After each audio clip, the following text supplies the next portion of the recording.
आज का ये वीडियो मेरा फाइनल वीडियो होगा before the CLAT PG exam. और इस वीडियो में मैं आपको थोड़ा सा मोटिवेट, थोड़ा सा लास्ट मिनट आपसे बातें करूंगा ताकि आप कल जब ये एग्जाम देने जाओ तो आप एकदम सही माइंडसेट, ठंडे दिमाग और कॉन्फिडेंस के साथ इस एग्जाम को बढ़िया से अटेम्प्ट करो। तो प्लीज इस वीडियो को यहाँ पे लास्ट तक जरूर देखिएगा, ठीक है। अब देखिए, आप जब ये क्लैट पीटी का एग्जाम देने जा रहे हो, हमें पता है ये कल एग्जाम होना है और इस पॉइंट तक आने के लिए आप सभी ने बहुत ज्यादा मेहनत करी है। आप में से कई लोगों ने हो सकता है 6 महीने पहले ही तैयारी शुरू कर दी, साल भर पहले ही शुरू कर दी। कुछ लोगों ने हो सकता है 10 दिन पहले तैयारी शुरू करी हो। लेकिन इसमें कोई भी गलती नहीं है। आप सभी लोग यहाँ पे बराबर स्टैंड कर रहे हो। सभी लोग जब इस एग्जाम को कल देने जा रहे हो ना, तो यहाँ पे कहीं ना कहीं आपको अब इस पॉइंट पे अपनी चीजों को अपने भगवान पे, अपने ऊपर वाले पे छोड़ना पड़ेगा। बिकॉज आपने जितना एफर्ट करना था, जितना आपने मेहनत करनी थी, वो आपने कर ली है। अब कल जब पेपर आएगा तो उसका पैटर्न क्या होगा, वहां पे क्या सर्कमस्टेंसेज होंगी, चीजें होंगी, वो आपके हाथ के बाहर है। उसके लिए आप कुछ नहीं कर सकते हो। लेकिन आप क्या कर सकते हो वो ये है कि आप अपने दिमाग को कहीं ना कहीं शांत रख सकते हो और एक सही माइंडसेट के साथ एग्जाम को अप्रोच करने की कोशिश कर सकते हो। यहां पर आपको जो सबसे जरूरी बात अंडरस्टैंड करने वाली है, पता है क्या है वो? कि इस एग्जाम में सक्सीड कौन करता है, कौन से बच्चे सक्सीड करते हैं। सक्सीड वो बच्चे करते हैं जो कभी भी मेहनत करना और हार्डवर्क करना छोड़ते नहीं। आप इस चीज को अक्रॉस द बोर्ड देखोगे, कई कई बार देखोगे, कई ऐसे स्टूडेंट्स होते हैं जो मेरे खुद के एक्सपीरियंस में रहा है, जिन्होंने एक बार एग्जाम दिया, ड्यू टू सम रीजन, उनकी तैयारी में कोई कमी नहीं थी, but due to some reason उनका एग्जाम खराब चला गया। उसके बाद भी उन्होंने हार नहीं मानी। उन्होंने कहा सर कोई बात नहीं, मैं नेक्स्ट टाइम ये एग्जाम जब दूंगा ना तो मैं बढ़िया करूंगा। और जब उन्होंने नेक्स्ट टाइम एग्जाम दिया तो उनका बहुत ही बेहतरीन किया। कई लोगों ने दो दो अटेम्प्ट करे, उसके बाद तीसरे अटेम्प्ट में उनका सही गया, लेकिन उन्होंने कभी हार नहीं मानी। ये बात आप ध्यान रखिएगा।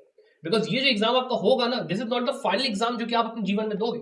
इसके बाद बहुत तेरे एग्जाम्स आएंगे, बहुत तेरी चीजें होंगी। लेकिन आपको ये ध्यान रखना है कि जो आपने तैयारी करी है ना, वो आपने बहुत तरीके के सब्जेक्ट्स आपने यहाँ पे पढ़े हैं। आपने कॉन्स्टिट्यूशनल लॉ से लेके बैंकिंग लॉ से लेके पता नहीं क्या क्या आपने पढ़ा है, जो कि आपको फ्यूचर में कितना काम देगा ये आप सोच के चलिए। ये एग्जाम की जो तैयारी है ये will always be beneficial for you in the future. आप मुझसे लिख के ले लो। तो इसीलिए कल जब आप ये एग्जाम देने जाओ ना, तो आप ये मान के चलो कि मैंने अपनी तरफ से पूरी मेहनत करी है। मुझे पता है कि मेरी तैयारी यहाँ पर कहीं ना कहीं कंप्लीट है। चाहे मैंने जितने दिन में तैयारी की, दैट डजंट मैटर। मैंने अपनी तैयारी कंप्लीट करी है और अब मेरे को अपने पे और अपने ऊपर वाले पे बहुत भरोसा है कि वो मेरे को सक्सीड यहाँ पे करवा के जरूर देगा। और अगर नहीं भी करेगा तो मैं निराश नहीं रहूंगा, मैं हताश नहीं होऊंगा, मैं बस अपनी हार्डवर्क और परसिवियरेंस को कंटिन्यू रखूंगा। That is the biggest thing जो कि आपको यहाँ पे ध्यान रखती है। फिर थोड़ा सा अगर हम लोग इस बात में बात करते हैं कि आप जब पेपर कल देने जाओगे तो आपका अप्रोच देखिए क्या होना चाहिए। अप्रोच आपका ये होना चाहिए कि यहाँ पे पेपर के अंदर दिक्कत क्या होती है कि आपका ए, बी, सी और डी सेट्स के पेपर होते हैं, जिसमें कि आपके जो पैराग्राफ होते हैं उनको कर दिया जाता है शफल। किसी पेपर में कॉन्स्टिट्यूशनल लॉ का पैराग्राफ पहला होगा, किसी पेपर में बैंकिंग लॉ का पैराग्राफ पहला होगा, जिसकी वजह से स्टूडेंट्स जो कि क्वेश्चन नंबर 1 से लेके 120 तक बैक टू बैक अटेम्प्ट करते हैं उनको दिक्कत होती है। बिकॉज गलत सेट मिल गया तो उनको बैंकिंग लॉ का क्वेश्चन पहले मिल गया, तो वो डर के कहना कि अरे यार पेपर इतना कठिन आया है। और जिसको कॉन्स्टिट्यूशनल लॉ का पेपर मिला उसको कहना कि आसान पड़ रहा है। तो आपको सबसे पहला काम ये करना है कि आप पहले के 5 से लेकर 10 मिनट, मान लो आपको जो भी आपको टाइम लग रहा है, आप पहले नोट डाउन करिए कि कौन कौन से पैराग्राफ आए हैं। एंड देन उसके हिसाब से लॉजिकल तरीके से अपने पेपर को अटेम्प्ट करना शुरू करिए। वहां पर भी आप अगर जैसे ओएमआर शीट वाला पेपर अपना देने जा रहे हैं तो आप ओएमआर शीट के अंदर पेंसिल का यूज करने का कोशिश करिए। बिकॉज यहाँ पे कई स्टूडेंट्स का मेरे पास ये भी डाउट आया कि सर जो हमारी क्वेश्चन बुकलेट होगी, क्या हम उसके अंदर पेन यूज कर सकते हैं कि नहीं, क्या हम क्या कर सकते हैं, कैसे? तो उसका जो आंसर है वो ये लिख सकते हैं कि नहीं। उसका आंसर ये है कि देखिए, वो इन्विजिलेटर तो इन्विजिलेटर डिपेंड करता है। कुछ इन्विजिलेटर्स थोड़े से स्ट्रिक्ट होते हैं, कुछ नहीं भी होते हैं, तो उस पर डिपेंड करता है। फिर आपके पास, सबके पास पेंसिल इरेजर होगा तो आप सबको पता है क्या कैसे चीजें हैं। तो अकॉर्डिंगली आप उस हिसाब से लेके चलिए, रफ शीट का इस्तेमाल करिए प्रॉपर्ली और एग्जाम को अपना दीजिए। सेकेंडली इस चीज का ध्यान रखिए कि एग्जाम से जस्ट पहले जब आप कल सुबह उठोगे तो सुबह आप लोग टाइम से उठिए, रात में टाइम से आज सो जाइएगा। 10 बजे तक सो जाइए। कल सुबह आराम से 6 बजे 7 बजे जितने बजे आप उठते हो आप उठिए। आराम से अपना हल्का फुल्का ब्रेकफास्ट करिए। कोई भी ऐसी भारी चीज मत खाइएगा कि जिससे आपका पेट जो है खराब होने का चांस हो या आपको नींद आए। कोई ऐसी भारी भरकम मत खाइएगा, हल्का फुल्का हल्का नाश्ता करिएगा। और हल्का नाश्ता करके 2 बजे तक अगर आपका एग्जाम है तो करीब 1 बजे या 1:30 बजे तक एग्जामिनेशन हॉल तक पहुंचने की कोशिश करिए, ताकि जो लास्ट मिनट की कमोशन होती है ना कि मैं पहुंच नहीं पाया और मेरे को टेंशन हो रही है या ट्रैफिक है, एग्जाम ना छूट जाए, वो कहीं ना कहीं आपके माइंडसेट को डिस्टर्ब ना करे। बिकॉज एग्जाम के पहले एक ठंडा माइंड सेट होना बहुत बहुत बहुत इंपॉर्टेंट है। इसका आप ध्यान रख के ले लो मुझसे। बिकॉज आपके 15-20 मिनट तो वैसे ही खराब हो जाएंगे अगर आप ट्रैफिक के अंदर मतलब बिल्कुल जूझते हुए आ रहे हो, ट्रैफिक के अंदर एकदम हिलते हुए आ रहे हो, अरे यार ये हो रहा है वो हो रहा है, बहुत दिक्कत करेगा। तो प्लीज कम से कम 1-1.5 घंटा मतलब आधे घंटे पहले पहुंचने की कोशिश करिए। दूसरा काम ये करिएगा कि जो आजू बाजू आपको स्टूडेंट्स मिलेंगे ना सेंटर के अंदर, जो ऐसा मोटा मोटा किताब लेके खड़े, अरे भाई देख मैं केस रिवाइज कर रहा हूँ, भाई देख मैंने इतना पढ़ा, उनके बहकावे में मत आना। वो कहीं ना कहीं आपके साथ माइंड गेम खेल रहे हैं कि वो ये दिखाना चाह रहे हैं कि भाई देख मैं कितना आगे हूं, तू मुझसे कितना वो है, और आपका कहीं ना कहीं कॉन्फिडेंस उससे डाउन होगा। ना उन लोग से बात करने की जरूरत है, ना उन लोग की तरफ देखने की जरूरत है। आप शांति से अपना हेड डाउन करिए, आंखें बंद करिए, और अपना एग्जाम को लेकर थोड़ा सा मेडिटेट करिए, और अपने भगवान जी को याद करिए, अपनी तैयारी को याद करिए, अपने पेरेंट्स को याद करिए, और ये सोचिए कि ये एग्जाम जो है ना, ये मैं जब दूंगा तो मेरे लिए कोई वो नहीं है, मेरे लिए रोज का है। आपने देखो इतने सारे मॉक्स दिए हैं यार, आपने इससे पहले भी कितने एग्जाम्स दिए आपको पता है ना, तो आपके लिए कोई बहुत बड़ी चीज नहीं है, it is not a very big thing.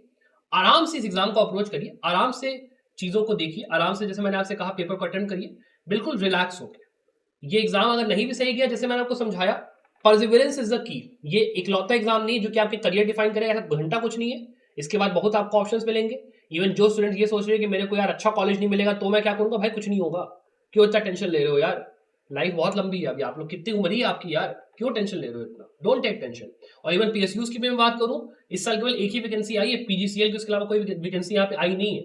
तो आप लोग अगर इस साल नहीं भी वो करोगे तो जो बच्चे टॉप 10 में या टॉप 20 में होंगे उन्हीं को कहीं ना कहीं सिलेक्शन का चांस रहेगा। तो दैट हैपनिंग, टॉप 20 में आना is going to be very hard. तो अगर आप पहली बार दे रहे हो, दूसरी बार दे रहे हो, भाई सोच समझ के चलो कि बहुत वैकेंसीज नहीं है, नेक्स्ट ईयर दोगे तो और वैकेंसीज आएंगी, तो वहां बेटर कहीं ना कहीं आएगा आपका रिजल्ट, सीधी सीधी बात है।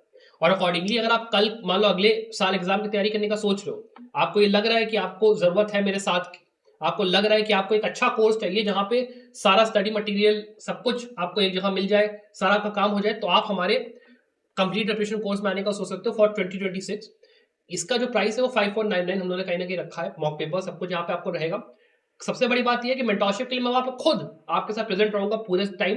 जब आपको मुझे कॉल करना आप करिए, मैं आपके साथ पूरा टाइम रहूंगा। तो अगर आपको आना है स्टूडेंट्स, आप इसको डेफिनेटली चेकआउट कर सकते हो। और उसके अलावा अगर आपके दिमाग में ये भी है कि यार ये एग्जाम नहीं हुआ तो अगला मैं जो एग्जाम दूंगा उसका क्या होगा, तो उसके लिए भी अगर आपको अगले साल अभी से ये जो सीयूईटी पीजी है, आईएलआई का एग्जाम है, एलेट पीजी का एग्जाम है 2025 का, चाहे 26 का आपको देना, कुछ भी करना हो, उसके लिए आप हमारे कंप्लीट प्रिपरेशन कोर्स में आ सकते हो फॉर 2025-26 एलएलएम पूरा। तो इसमें क्लैट पीजी 2026, एलेट पीजी 2026 सब कुछ यहाँ पे इंक्लूडेड रहेगा। तो अगर आपको इसमें एनरोल करना है, डेफिनेटली इसको आप चेकआउट यार करना जरूर, ये आपके ऊपर है कैसे आपको करना है। अब इसके बाद कुछ और बातें मैं अगर आपसे शेयर करूं, तो देखो ये जो एग्जाम आप दे रहे हो ना, इसके अंदर में यहाँ पे जो टाइम मैनेजमेंट है वो एक बहुत ही इंपॉर्टेंट पार्ट है। आपको इस बात का ध्यान रखना है कि जो मेरे सबसे इंपॉर्टेंट क्वेश्चंस हैं, जो सब्जेक्ट मुझे पता है कि मुझे आते हैं, आपको सबसे पहले उनको अटेम्प्ट यहाँ पे करने का स्टार्ट करना है। जब आप एक बार वो स्टार्ट करना शुरू करते हो तो आपको कम से कम आधे या 45 मिनट उन सब्जेक्ट्स का या उन पैराग्राफ को अटेम्प्ट करके जूरिस्प्रूडेंस या इंटरनेशनल लॉ पे आ जाना है, या फिर उन पैराग्राफ पे आ जाना है जो आपको थोड़ा थोड़ा आता है, जहां पे आपको तुक्का मार के या पैराग्राफ में से आंसर निकालना है। और फिर लास्ट का जो आपका 1 घंटा बचे या 45 मिनट, जैसे भी आप अपना टाइम मैनेज करो, आप उन क्वेश्चंस को जरूर अटेम्प्ट दो, या टाइम दो, या आधे घंटे में टाइम दो जो आपको बिल्कुल नहीं आते हैं। मेरा बस कहने का मतलब ये है कि आप कोशिश ये करिए कि आप हर पैराग्राफ पे 5 मिनट एटलीस्ट दो ही दो, एटलीस्ट 5 मिनट दो, चाहे आपका पैराग्राफ 24-5 का हो, चाहे आपका 12-10 का हो, division matter. 5 minute, 3 minute, 2 minute, जो भी आपको देना है दो जरूर, ताकि ये ना हो कि आपसे पैराग्राफ छूट जाए। आप ये ना कहो कि भाई मेरे से पेपर ही छूट गया, इतना लंबा पेपर तो मैं करूँ क्या। पैनिक नहीं होना, ठंडे दिमाग के साथ पेपर को देना है। ठंडे दिमाग के साथ ये सोच के चलना है कि मेरा फाइनल पेपर नहीं है, इसके बाद बहुत तेरे पेपर आएंगे, आईआईटी खड़गपुर का भी है, सीयूईटी का भी है, सब कुछ है। उसके अलावा आपका क्लैट पीजी के अंदर इस साल वैकेंसीज भी उतनी नहीं है, तो उसके हिसाब से भी ज़्यादा टेंशन नहीं लेनी है आपको। एंड अकॉर्डिंगली बिल्कुल ठंडे दिमाग से इस एग्जाम को आपको दे के आना है कहीं ना कहीं। और अगर आपका एग्जाम नहीं अच्छा गया तो जैसे मैंने कहा, डिस्करेज मत होना, ये मत सोचना कि मेरी लाइफ तबाह होगी, कुछ नहीं ऐसा हुआ है यार, आराम आराम से देखे आओ। एंड अकॉर्डिंगली एक चीज ये फाइनल में आपसे ये भी कहना चाहूंगा कि यार मैं कहीं ना कहीं आपके ऊपर बहुत प्राउड फील करता हूँ। आप यहाँ तक आए, आपने इस एग्जाम के अंदर इतना बढ़िया परफॉर्म करा, आपने अपनी तैयारी में इतना एफर्ट लगाया, सब कुछ करा। कहीं ना कहीं आप लोग सब मेरे लिए विनर हो, कहीं ना कहीं चैंपियन हो मेरे लिए, कि आप लोग यहाँ पे तैयारी कर रहे हो। इस साल नहीं होगा, अगले साल होगा।